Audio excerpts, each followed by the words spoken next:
Yo, what is up everybody, it's Joe again. Welcome back to another Naruto reaction video here today. And today we got a very exciting video by the great Swagkage, and as you can tell by the title, that is How to Fix Naruto's War Arc.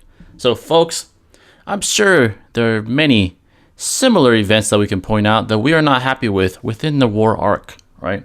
One, which I think almost all of you can agree on, is Madara's death. With bitch-ass Black Zetsu stabbing him through the heart, right? That was fucking stupid, I'm not gonna lie. And I love Naruto as an anime, but that was a fucking stupid event. Kaguya being a dumbass villain. That was stupid in my opinion, right? So those are just some of the events that I like to point out right now before we get into this video. But I am very intrigued to see what Swag has to say about this one. But before I begin, I know it's greatly appreciated. Hit that like button, turn on bell notifications to stay updated with yours truly. And if you're new and you enjoy and you mess with the kid, make sure to hit that sub button once you become part of the family forever. Let's not waste any more time, screen. Let's see what Swag says about the War Arc.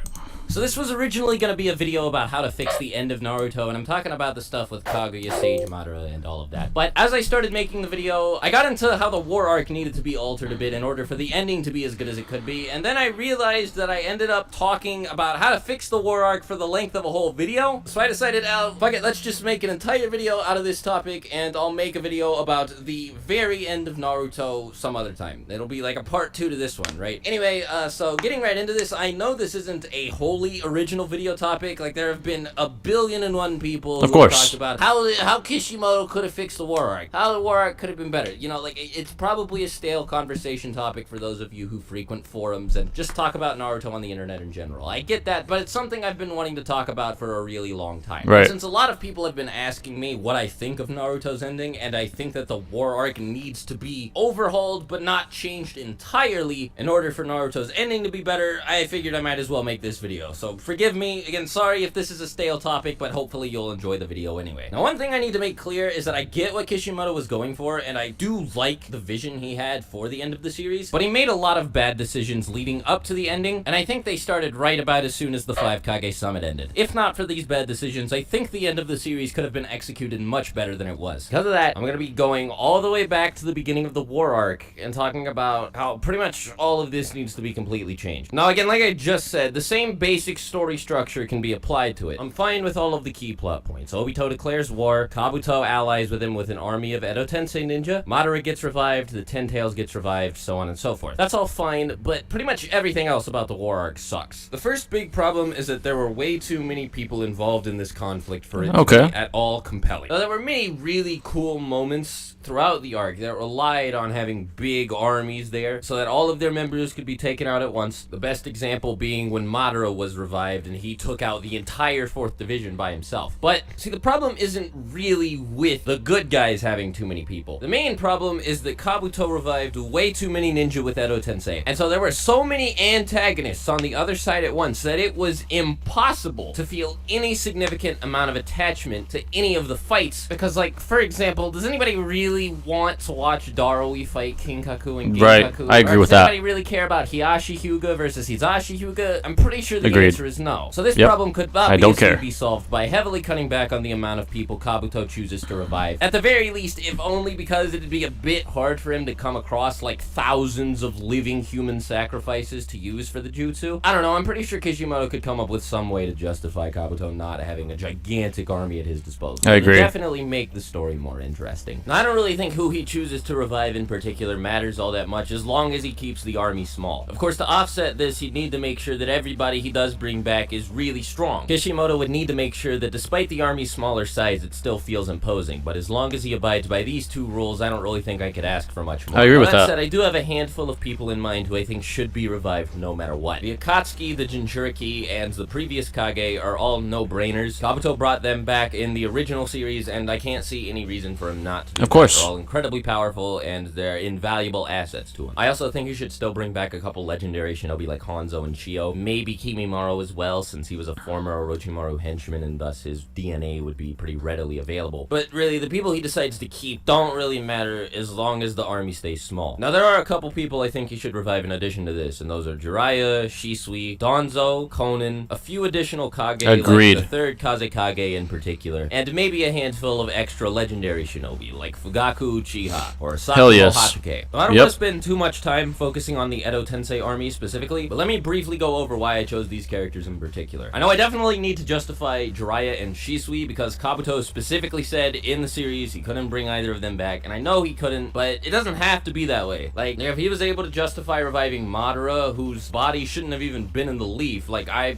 was under the impression that he left a shadow clone in his casket, not his real body, then surely he'd be able to find a way to revive Jiraiya or Shisui. Good point. I don't really care how Kishimoto justifies it as long as he brings Jiraiya back. His interactions with Naruto and Tsunade would be really emotionally touching, I think, and he'd definitely be an invaluable asset to Kabuto's army. Shisui and Danzo don't really matter all that much. I just think they'd be really nice additions to Kabuto's army, but if Kishimoto doesn't want to have them revived, then whatever. I do think Konan needs to be revived, though. I think she was a wasted character, because she never got an opportunity to shine. In the Pain arc, she was constantly under the shadow of Nagato. He hogged all of the spotlight throughout that entire arc, and then the only other time we ever got to see her was when Obito killed her. So having her revived and doing a bunch of cool shit in the war arc as an Edo Tensei soldier would definitely make a bunch of Konan fans happy and would go a long way to keep her from feeling like she was wasted. The other people don't particularly matter. The only reason I mentioned Fugaku is because he's powerful, and on top of that, I think hearing about his revival would be enough to push Sasuke over the edge and cut his ties with Obito completely, because in the original series, that felt a little bit stilted. Like, it didn't feel natural for him to do it. So having a moment where he learns about the revival of both his older brother and his father at the hands of Kabuto, somebody who's currently allied with Obito, thus leading him to silently break off his alliance with Obito, it'd be a much less confusing way to have Sasuke switch alignments. Sakuma's there because according to lore, he's like supposedly fucking Sannin level or something. At the very least, his reputation exceeds that of the Sannin. This doesn't necessarily mean he's more powerful. Another reason is because I'd certainly enjoy a heartfelt, emotional scene. I would love that shit. Fight his father. Love it. I'm pretty sure a bunch of other people would too. But that's all, really. As long as Kishimoto makes sure the army is compact, intimidating, and full of interesting characters, then there's nothing more I can really ask for. So moving on from the Edo Tensei army itself, a couple things that need to change. Alright, so we're about halfway through this video. I definitely want to give my 2 cents on this very good video so far. I do agree with Swag completely when he says they could have limited the Edo Tenseis, right? Because remember, they had White Zetsu army of like 80,000 or 100,000 White Zetsus. That could be the numbers right there. So the fact that Kishimoto revived all these fucking Edo Tenseis is kind of meaningless, right? It took away from the emotional investment that we had in some of these encounters. Like, we didn't give a shit about Kinkaku and Kinkaku. We really fucking did. I don't give a shit about them.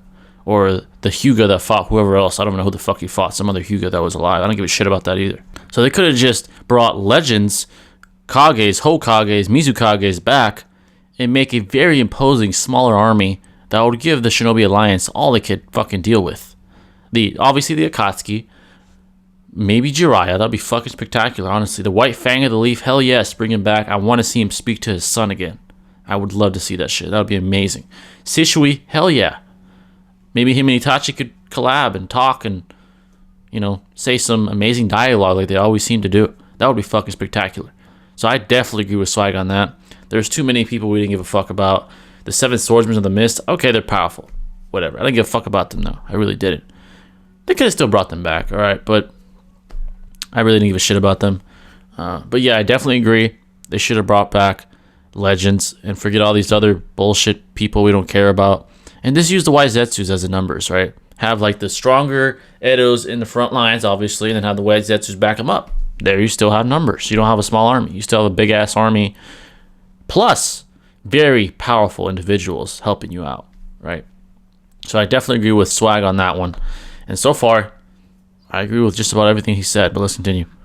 In the war arc overall, a lot more people need to die. And I'm talking main characters too. I also think since Kabuto's Edo Tensei army was smaller, that each of the battles involving his Edo Tensei soldiers need to be much more intimate and interesting. Like, for example, give Tsunade a moment where she hears that Hanzo's been resurrected. She'd shit herself and immediately ask to be deployed to the battlefield. And it'd be really cool to see Hanzo wiping the floor with everybody before Tsunade shows up, where she uses the fact that she's the only person on the battlefield with experience fighting against this this guy to slowly wow. turn the tide of the battle against him. It'd be an awesome character moment for somebody in dire need of one, and I think focusing on developing his characters, giving them cool moments, making the audience grow more attached to them, and things of that nature would be much more effective at making the war arc more entertaining than simply trying to create cool looking fights and expand on the universe's lore. Right. I also think to put the allied shinobi forces at a disadvantage, it'd be smart to have a bunch of internal bickering. We saw this at the beginning of the war arc when the allied shinobi forces were forming their military, but for some reason all of the animosity between members of separate villages seemed to disappear solely because Gaara gave a speech or something. Like, what? No, come on. Everybody shouldn't be buddy-buddy. That's boring. Spice things up a bit. Have disagreements between high-ranking military officials from different villages. Have some shinobi refuse to fight because they don't want to put their lives on the line just to protect 2 Jinchuriki. One plot point that Kishimoto seemed to forget is that most of the world viewed the Jinchuriki as freaks by this point in the story. There should be some members of the Hidden Leaf Village who, despite the fact that Naruto saved them from Pain, feel bitter about the fact that Pain destroyed their village to capture him in the first place, and decide that they don't want to put their lives on the line just to protect him again. Besides, you wouldn't even have to make the army that much smaller to justify having a bunch of its members killed by Kabuto's Edo Tensei army. As a matter of fact, just 2 arcs prior to this one, we saw Pain single-handedly wipe out everyone in the Leaf Village just using the 6 Paths of Pain. So with the whole of the Akatsuki at his disposal, plus a handful of previous generation Kage and a bunch of other legendary shinobi, Kabuto would be able to wreak havoc on the allied shinobi forces. And it'd be cool to see disagreements cause people to die, to cause the 5 great nations to lose battles. Make the arc feel gritty, give it an overwhelming sense of danger like part 1 of Naruto had. I think if Kishimoto focused on doing all of these things, he would have made the war arc significantly more entertaining, especially if he placed a more heavy emphasis on the tactical and strategic side of combat that you generally see in the midst of war. Seeing the extent of Kabuto and Obito's craftiness would be awesome. For example, a cool scene would be having Kabuto send a reanimated Shisui into the allied shinobi forces headquarters building, then having Shisui cast Kodo Uematsu Kami on Inoichi, forcing him to transmit orders to a platoon of ninja that ends up getting them killed. Something That'd be like amazing. That. Use Nagato's Rinnegan to gather intelligence from members of the allied shinobi forces. Give us scenes of the present-day Kage thinking of ways to take out the former Kage, especially considering the huge combat advantage Edo Tensei provides in its regenerative ability. It'd be really difficult for them to take out these ancient powerhouses without figuring out some kind of strategy, and this goes for just about all of the enemies that everybody's previously encountered. A handful of scenes of people thinking of ways to beat these former enemies is something that I'd be open to at least, and I'm sure that plenty of other viewers would be as well. The biggest problem with the war arc is it just felt like a series of disconnected fights with barely any tactical depth inserted at all. And it was just really boring to sit through, unfortunately. See, even when Naruto has narrative flaws or really frustrating problems, it's still at the very least entertaining to sit through, but I can't say the same about the war arc. So hopefully all of the fixes that I listed here would do at least something to make the arc more entertaining, which would make the arcs that follow it, the Ten Tails arc, the Jubito arc, Sage Madara arc, and Kaguya arc, all at least a little bit more entertaining now that they have a much stronger foundation. So hopefully you agreed with me, though if not, feel free to let me know what you disagreed with in the comments. Great video, man. This was a spectacular video, actually.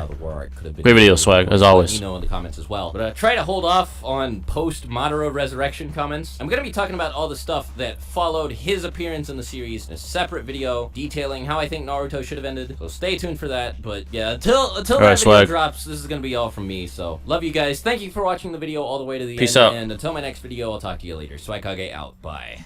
Peace. Alright, folks. There you guys have it. And I most definitely have to give my 2 cents here. This was a spectacular video, first of all. I really liked what Swag had to say in this one. But I do disagree with this final point of the internal bickering. And here's why. Desperation breeds cooperation. Now let me explain why I said that. Alright, so the Allied Shinobi forces was a group that was started because of the world being at risk, literally. All right, not figuratively, literally. So I believe this internal bickering would have stopped either way very, very quickly due to the stakes that were put in place in this war. I mean, if they weren't to cooperate, the fucking world will end. They'll all fucking die. So would you rather cooperate with someone you don't fuck with or die? Right? There will be no more Shinobi world. So I believe internal bickering wouldn't have made sense in my opinion. So I actually agree with the internal bickering part that was in the original storyline. All I needed was a little speech. And let's say that it doesn't work. All they need is that reality check. Maybe Kakashi or someone like that would be like, hey, listen up. If you don't work together, we're all fucking dead, man. So bicker later. Because if you don't cooperate, Madara is going to fucking kill us and put us in infinite Tsukuyomi. And none of you will have a fucking life anymore. Never again. This world will be over. You know? So it would be easy to override that beef that they had, that the five nations had with each other, right? So I don't think that the bickering would be very realistic in my opinion. So I disagree with that point. I believe the desperation would override the bickering, right? Because they want to fucking stay alive. They want to save the shinobi world. So of course they're gonna have to work together. So I disagree with that. All right, but everything else I agree with. All right, I believe there should have been more episodes made about the planning, more episodes made about what these legendary Edos could do, right? I mean, fucking Shishui, if he was around with the Kodomatsukami, oh boy, it'd be a problem. That's going to be a problem. Because knowing Kabuto and Obito, they would probably, attack the leaders of the Allied Shinobi forces. Maybe like a Kage, like Reikage or Tsunade, or one of them gets Kodomatsukami'd.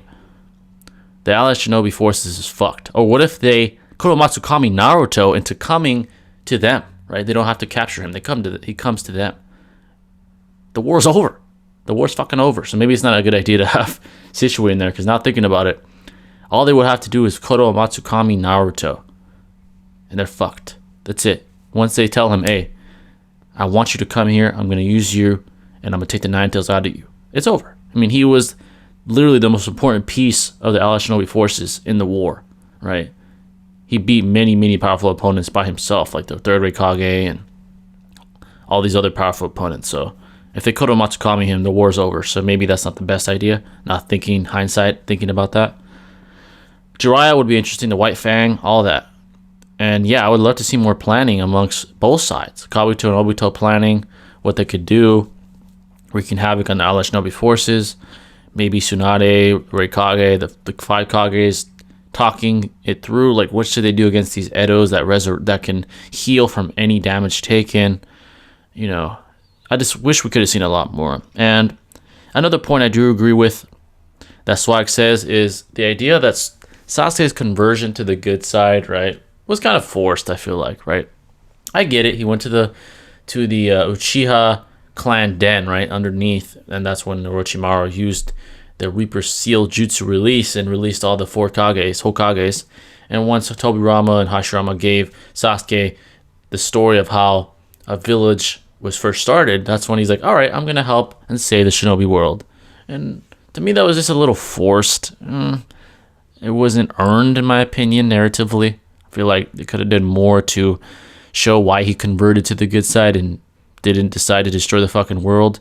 It wasn't a horrible way of going about it. It wasn't like, oh my god, this makes no fucking sense. It made sense, but I wish they could have went about it a different way. Maybe bringing back Sasuke's dad would have done so.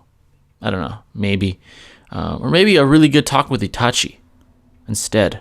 Maybe Itachi comes back still and things go differently. Maybe he runs into Sasuke and he talks to him. He talks to him. Obviously, he's not himself, right? I mean, he's not under his own power. Kabuto's controlling him, but maybe he could give him a good talk or something. I don't know. I just wished it was gone about a different way. But overall, yeah, there is definitely things and events and certain aspects of the war arc that could definitely be modified to be a better arc. Right? It wasn't the perfect arc. It was still a very good arc, and I loved it. I love Naruto. It's never going to change. But yeah, there's definitely things that could have been modified. And let me know what you think could have been modified, or do you think it's perfect, or whatever you do. Please let me know in the comments. Like I said, I always like to see your guys' thoughts and see what you guys have to say. But this was a very good video. Thanks for all the support, guys. If you have any other recommendations, please let me know in the comments, and I'll catch you in the next video. It's Jithergay signing out. Peace.